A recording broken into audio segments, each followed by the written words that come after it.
একটা ছোট্ট গল্প বলতে চাই। এবং এক ধনী ব্যক্তি ছিল, এবং এই ধনী ব্যক্তি সে বিশাল ধনী। তার ঘর আছে, তার বাড়ি আছে, তার গাড়ি আছে, তার বুড়ি আছে মানে বউ আছে, আর যা কিছু লাগে এই জগতে থাকবার জন্য সব কিছু আছে। এবং ধনী মানে সব কিছু থেকে আরো অনেক বেশি তার কাছে আছে। আর সে খুব জাঁকজমকের মানে সঙ্গে তার জীবনযাপন করত। তার ঘরে চাকর বাকর আছে, তার রান্নার লোক আছে, তার অনেক বেশি জামা কাপড় আছে। সে খুব আনন্দের সঙ্গে তার ঘরে সে থাকতো, কোনো কিছুর অভাব এই লোকের বাড়িতে ছিল না। আর সেই বাড়ির কাছে আরেকজন লোক ছিল, এবং যার নাম হচ্ছে ভিখারি লাসার। মানে নাম শুনে বুঝতে পারছেন তার কত সম্পত্তি, তাই না? তার নামই হচ্ছে ভিখারি। ভিখারি মানে বোঝেন তো? ও দাদা, ওই যে ওইদিকে ভিখারি মানে বোঝেন তো? ও দাদা, আপনাকে জিজ্ঞাসা করছি, ওই যে নীল সাদা জামা পরে আছেন আপনি, হ্যাঁ হ্যাঁ, গরিব, হ্যাঁ ঠিক। ভিখারি মানে একদম গরিব, মানে তার কোনো কিছু নেই। আর এই লোকটা সেই ধনী ব্যক্তির ঘরের কাছে পড়ে থাকতো।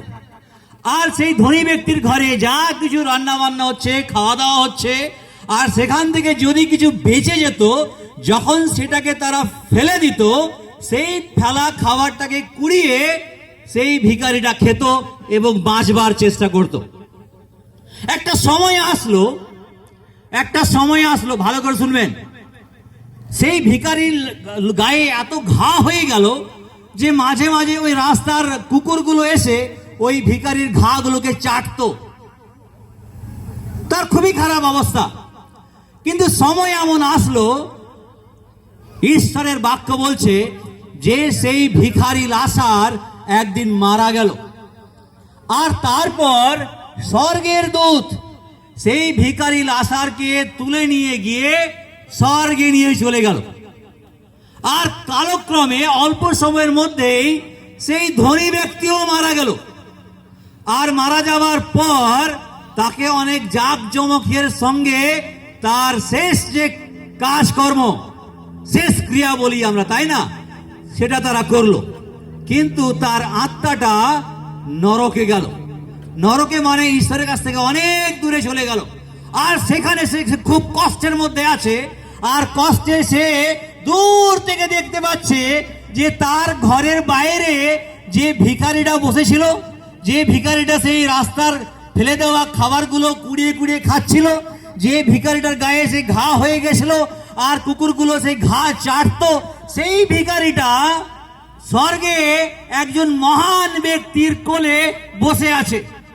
আর এইটা দেখার পর সেই ধনী ব্যক্তি একজনকে বলছে, ওই আমাকে একটু সাহায্য করো না, ওই ভিখারিটাকে বলো যে তার আঙুলটা জলে একটু ডুবিয়ে যদি আমার জিভে একটু দিয়ে দেয়। আর সেখানে স্বর্গের দূত বলছে, এই স্বর্গ আর নরকের মাঝখান থেকে কেউ আসা যাওয়া করতে পারবে না।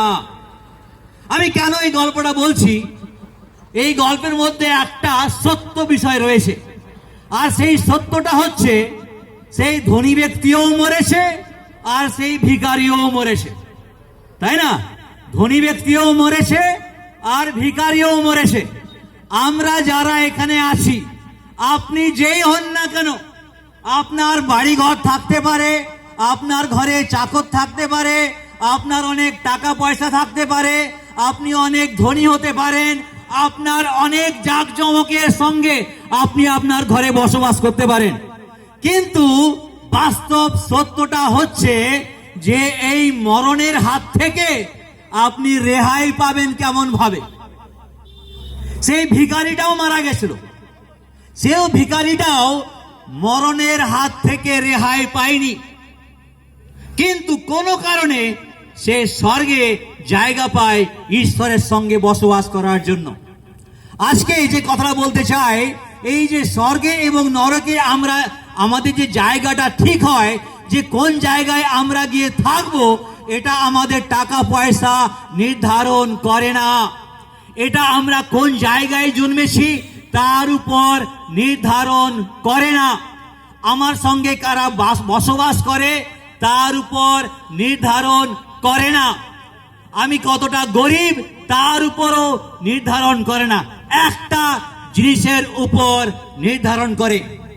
ঈশ্বরের বাক্য বলছে যে ঈশ্বর জগৎকে এত ভালোবাসলেন যে তিনি তার একমাত্র সন্তানকে আমাদের জন্য দিলেন। আর যে কেউ তাকে বিশ্বাস করবে সে বিনষ্ট হবে না, কিন্তু অনন্ত জীবন পাবে। আমি আবার বলতে চাই, ঈশ্বরের বাক্য বলছে যে ঈশ্বর জগৎকে, পৃথিবীর মানুষদের এত ভালোবাসলেন যে তিনি তার একমাত্র সন্তান, মানে যার নাম হচ্ছে প্রভু যীশু খ্রিস্ট, তাকে তিনি দিলেন। আর বলছে যে কেউ তাকে বিশ্বাস করে, সে ধনী হোক, গরিব হোক, শিক্ষিত হোক, মূর্খ হোক, সে লেখাপড়া সে তার সাথে ভিখারিও হয়, কিন্তু যদি যিশুকে বিশ্বাস করে সে অনন্ত জীবন পাবে।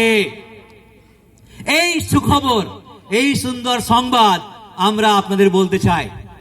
ঈশ্বরের বাক্য বলছে তুমি যদি যিশুকে মুখে প্রভু বলে স্বীকার করো আর অন্তরে বিশ্বাস করো যে ঈশ্বর তাকে মৃতগণের মধ্য হইতে উত্থাপন করেছেন, তবে পরিত্রাণ পাইবে। যীশু খ্রিস্ট এই জগতে এসেছিলেন, 33.5 বছর পবিত্র জীবন যাপন করেছিলেন, এবং তারপর লোকেরা তাকে ক্রুশে দিয়ে দিল, এবং ক্রুশে তার সমস্ত রক্ত তিনি ঝরিয়ে দিলেন। কারণ আমাদেরকে সেই পাপ থেকে বাঁচাবার জন্য, আমাদেরকে স্বর্গে নিয়ে যাওয়ার জন্য যে মূল্যটা দিতে হতো, সেই মূল্য প্রভু যীশু খ্রিস্ট তার রক্তের মাধ্যম দিয়ে দিয়ে দিলেন। তাকে কবর দেওয়া হলো, আর 3 দিন পর তিনি আবার বেঁচে উঠলেন। এবং এইটা হচ্ছে আমাদের জীবনের সুসমাচার বা সুসংবাদ।